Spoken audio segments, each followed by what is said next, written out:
उत्तराखंड, आपके साथ मैं हूं मनीषा शर्मा।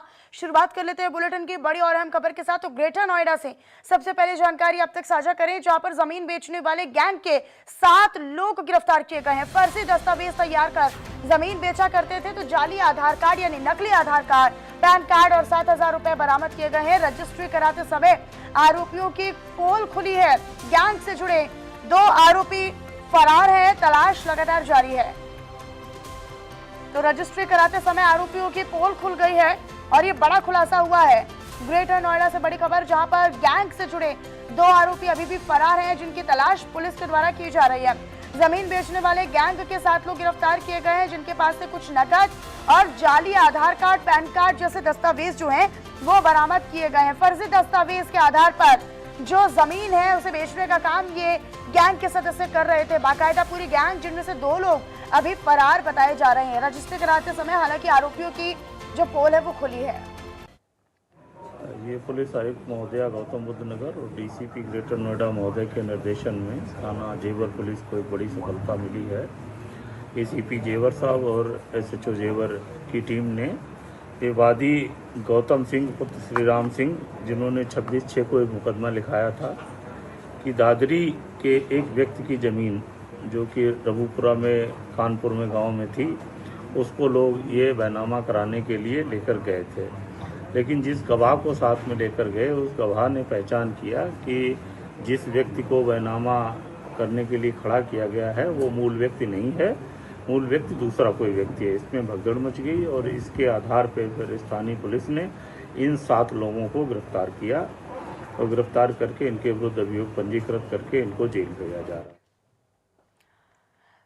तो ग्रेटर नोएडा से मेरे सहयोगी रजत इस वक्त मेरे साथ लाइव जुड़े हुए हैं अधिक जानकारी के साथ। रजत, पूरा मामला जरा विस्तार से बताइएगा और अभी तक क्या कार्रवाई हुई है, कहां-कहां से लोग पकड़े गए हैं, क्या कुछ और चीजें इनके पास से बरामद हुई हैं?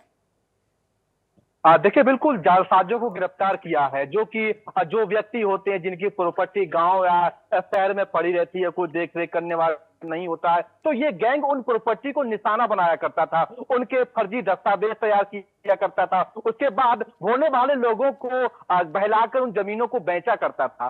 पुलिस ने 7 लोगों को गिरफ्तार किया, जिसमें एक महिला भी है, 2 अन्य साथी फरार है, यानी कि पूरे गैंग में 9 लोग शामिल थे। पुलिस का मानना है कि ये जो गैंग है लगातार ग्रेटर नोएडा में जो रबूपुरा क्षेत्र है वहां की जमीनों को देखता था।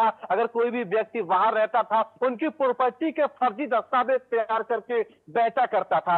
1 बीघे कीमत लगभग 17 लाख रुपए मांगी जाती थी। यानी कि जो 7 जो आरोपी पकड़े गए हैं, ये लोग उस पैसे को आपस में बांटते थे। फिर उसके बाद कहीं ना कहीं जो आज जो खुलासा हुआ है, जब ये लोग फर्जी रजिस्ट्री के लिए जब तहसील पे पहुंचे, तो दूसरा व्यक्ति जो कि प्रॉपर्टी को जानकार था, जिस प्रॉपर्टी को लोग बेच रहे थे, वहां से खुलासा हुआ है। पुलिस ने मौके से पहुंचकर 7 आरोपियों को गिरफ्तार किया है। जो इसमें मास्टरमाइंड है ना, वो एक महिला है। ये कब से एक्टिव था, ये कब से सक्रिय था? क्योंकि ना केवल एक इनके झांसे में आया होगा, वो तो आप रजिस्ट्री कराते समय पोल खुल गई, क्योंकि सामने वाला पक्ष जो था वो समझदार था, जानकार था, लेकिन ना जाने पता नहीं कितने लोगों को इन्होंने अपने झांसे में लिया होगा। क्या उन तक भी अभी जांच का दायरा पहुंचा है? देखिए, ये पूरा जालसाजी है। इसमें हो सकता है तहसील के भी कुछ अधिकारी मिले हों, कर्मचारी मिले हों, क्योंकि जब भी दस्तावेज या तहसील से निकाले जाएंगे तो ऐसा हो नहीं सकता है कोई भी तहसील का अधिकारी जब मिली भगत ना हो। ये काफी लंबे समय से गैंग चला आ रहा था। एनसीआर की बात की जाए तो अधिकतम देखा जा रहा है कि लोग हैं जो बाहर रहते हैं, उन प्रॉपर्टी के नाम पर लोन हो जाता है, उनके प्रॉपर्टी को बेच दिया जाता है, जबकि जो मुख्य मालिक होता है ना, जो मूल मालिक होता है, उसको जानकारी भी नहीं होती, उसको भनक भी नहीं होती है कि उसकी प्रॉपर्टी का सौदा हो चुका है। यानी कि बहुत बड़ा गैंग चल रहा था धोखाधड़ी का। पुलिस का मानना है कि इसमें अभी और भी कड़ी जुड़ी हुई है, यानी कि पूरा गैंग चल रहा था। यानी अभी कड़ी दर कड़ी जोड़ी जाएंगी, परत दर परत जब आगे बढ़ेगी जांच और जांच का दायरा, तब जाकर चीजें साफ हो पाएंगी। लेकिन 2 आरोपी अभी रजत फरार हैं, उन तक अभी तक क्या जानकारी आपके पास, क्या पुलिस के पास कोई जानकारी उनकी लग पाई है अभी? पुलिस का कहना है कि टोटल 9 आरोपी थे, 2 आरोपी अभी फरार चल रहे हैं। हालांकि दबिश है वो दी जा रही है, लेकिन जो मुख्य आरोपी है महिला, वो भी गिरफ्तार हो चुकी है। अन्य टीम के 2 साथी फरार हैं, पुलिस उनकी तलाश कर रही है। पुलिस का कहना है कि जल्द ही वो आरोपी भी गिरफ्तार हो जाएंगे। और वहीं पुलिस का मानना है कि हम और भी जांच का दायरा है वो बढ़ाएंगे। अच्छा रजत, आखिर क्योंकि कौन गिरफ्तारी ग्रेटर नोएडा से इनकी हुई है, क्या ये ग्रेटर नोएडा तक ही गैंग जो था वो सक्रिय था, सीमित था, या फिर कई और इलाकों तक इनके जो पूरा गैंग था, जो पूरा स्कैंडल था वो चल रहा था? देखिए, जिसमें अगर बात की जाए जो आरोपी गिरफ्तार किए गए हैं, और कुछ आरोपी हरियाणा के भी हैं, कुछ यूपी के हैं, कुछ प्रॉपर नोएडा के हैं, ग्रेटर नोएडा के हैं, तो ये पूरा गैंग चलता था। इससे पहले भी इन पे कई मुकदमे दर्ज हुए हैं। ग्रेटर नोएडा वेस्ट में भी दर्ज हुआ है, वहां पर भी जमीन के साथ फर्जीवाड़ा किया था। यानी कि ये गैंग है वो काफी फैला हुआ गैंग है। वो अधिकतम ये फेस रखता है कि कौन सी प्रॉपर्टी खाली पड़ी हुई है, कौन प्रॉपर्टी का मालिक है जो बाहर रहता है, जिसकी कोई देख रेख करता है, तो उस प्रॉपर्टी को निशाना बनाते थे, फिर उनका सौदा करते थे। लिहाजा रजत, ये तो पुलिस के लिए एक बहुत बड़ी चुनौती भी हो गई है कि धरपकड़ की जाए और इस पूरे गैंग का पर्दाफाश किया जाए और एक बेहतर और एक सकारात्मक और एक साथ ही साथ सख्त संदेश समाज के लोगों तक पहुंचाया जाए और उन पीड़ित तक जिनको भी इन्होंने अभी तक झांसे में लिया है कि अगर इस तरह की चीजें सामने आती हैं तो पुलिस कतई बर्दाश्त नहीं करने वाली।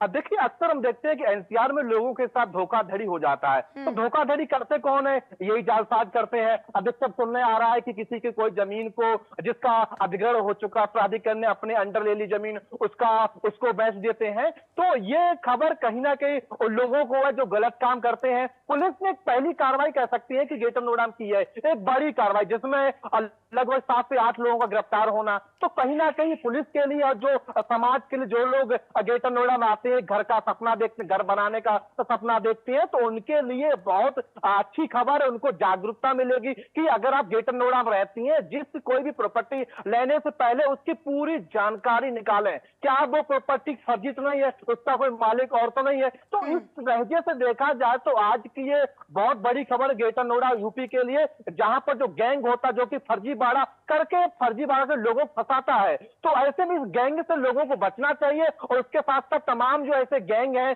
जो कि ऐसा फर्जीवाड़ा करते सिंडिकेट चलाते हैं, उनको भी इससे सबक मिलेगा कि अगर आप गलत करोगे तो ग्रेटर नोएडा पुलिस है, ये आपको सलाखों से पीछे भेजने से पीछे नहीं हटेगी।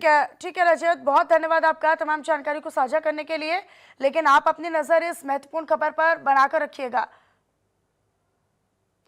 तो देखिए, ग्रेटर नोएडा से इस गैंग का खुलासा हुआ है। दरअसल इस गैंग के कुल 9 लोग बताए जा रहे हैं, लेकिन जिनमें से 7 की गिरफ्तारी हुई है, 2 लोग अभी भी फरार है, एक महिला आरोपी भी इसमें गिरफ्तार बताई जा रही है। लेकिन फर्जी तरीके से फर्जी दस्तावेज तैयार कर जमीन बेचने का काम ये गैंग के लोग कर रहे थे। खबरों में आगे रुक कर लेते हैं। इस बीच मुजफ्फरनगर से